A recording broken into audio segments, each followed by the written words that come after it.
Assalamu alaikum. Hello everyone. Welcome back to my channel. This is Mukta Daily Blog থেকে। কেমন আছেন সবাই? আশা করি ভালো আছেন। আলহামদুলিল্লাহ আমিও খুব ভালো আছি আল্লাহর অশেষ রহমতে। আজকে আমি আপনাদের সাথে শেয়ার করব খুবই মজার এবং দুর্দান্ত স্বাদের কলার মোচার ভর্তা রেসিপি। এটা খুব মজার হয়ে থাকে। যারা কখনো খাননি এই রেসিপিটা ফলো করে একবার বানিয়ে দেখতে পারেন, খুবই মজার হবে আশা করি। তাহলে চলুন মূল রেসিপিতে শুরু করা যাক। সেই সাথে পুরো ভিডিওর সাথেই থাকবেন। কলার মোচা থেকে ফুলগুলো ছাড়িয়ে নেওয়া হচ্ছে। এই কলার মোচাটা হচ্ছে আমাদের গাছের। ফুলগুলার মাঝখানে শক্ত একটা লম্বা ডিগ থাকে, ওইটাও ফেলে দিতে হবে। কলার মোচা থেকে ফুলগুলো ছাড়িয়ে নেওয়া একটু ঝামেলায়, একটু সময় লাগে। আগে ফুলগুলো কলার মোচা থেকে এভাবে ছাড়িয়ে নিলে তারপরে ভিতরের শক্ত অংশটা বেছে নিলে খুব সুবিধা হয়। এটা একটু সময় লাগবেই, সময় নিয়ে করতে হয়।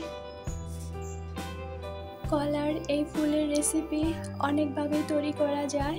আজকে আমি ভর্তা রেসিপি করে দেখাবো।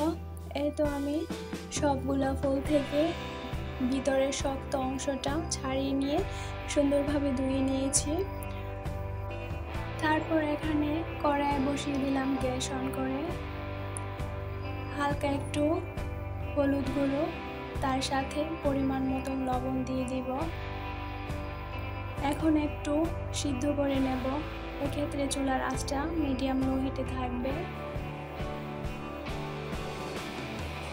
তার সাথে একটু পরিমাণ মতন পানি দিতে হবে যাতে ফুলগুলো ভালোভাবে সিদ্ধ হয়ে যায়।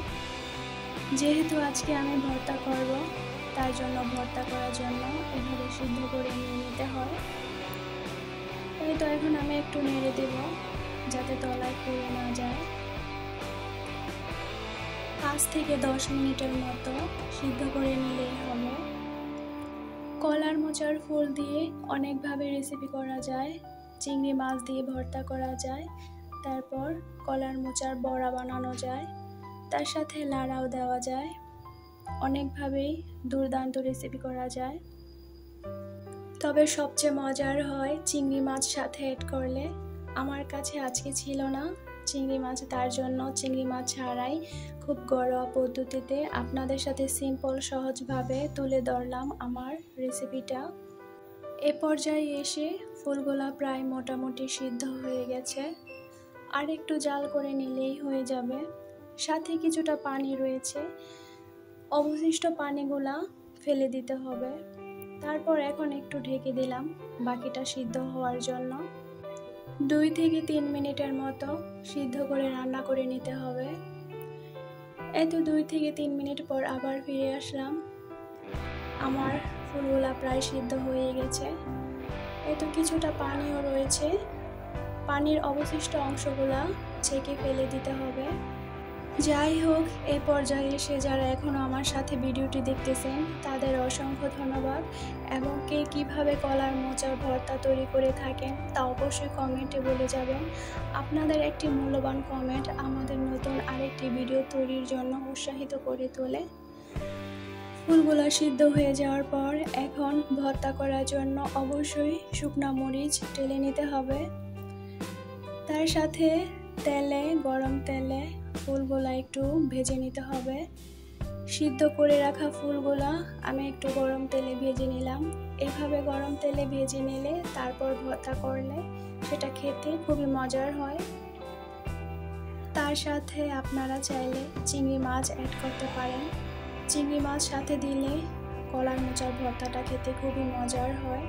আমার কাছে ছিল না, তাই এভাবে সিম্পলভাবে আপনাদের সাথে তুলে ধরলাম। এই তো ফুলগুলা গরম তেলে খুব ভালোভাবে ভেজে নিলাম। এইভাবে গরম তেলে ভেজে নিলে সেই ভর্তাটা খেতে খুবই মজার এবং দুর্দান্ত স্বাদের হয়ে থাকে। এই তো আমার ভাজা মোটামুটি প্রায় হয়ে গেছে। তারপর এখানে আমি শুকনো মরিচ, পেঁয়াজ সেই পাটায় বেটে নেব। সেটা অফ ক্যামেরায় বেটে নেওয়া হয়েছে, এটা আর দেখানো হয়নি। এই তো ফাইনালি হয়ে গেছে আমার কলার মোচার ভর্তা। যারা একবার না খেয়ে থাকেন অবশ্যই রেসিপিটি ট্রাই করে দেখতে পারেন, খুব ভালো লাগবে আশা করি। যাই হোক, আজকে এই পর্যন্ত। আমার রেসিপিটা যদি সবার কাছে ভালো লেগে থাকে তাহলে অবশ্যই লাইক, কমেন্ট এবং শেয়ার করে পাশে থাকবেন। সবাই ভালো থাকবেন, সুস্থ থাকবেন, সবার জন্য অনেক অনেক ভালোবাসা এবং দোয়া রইল। Thanks for watching.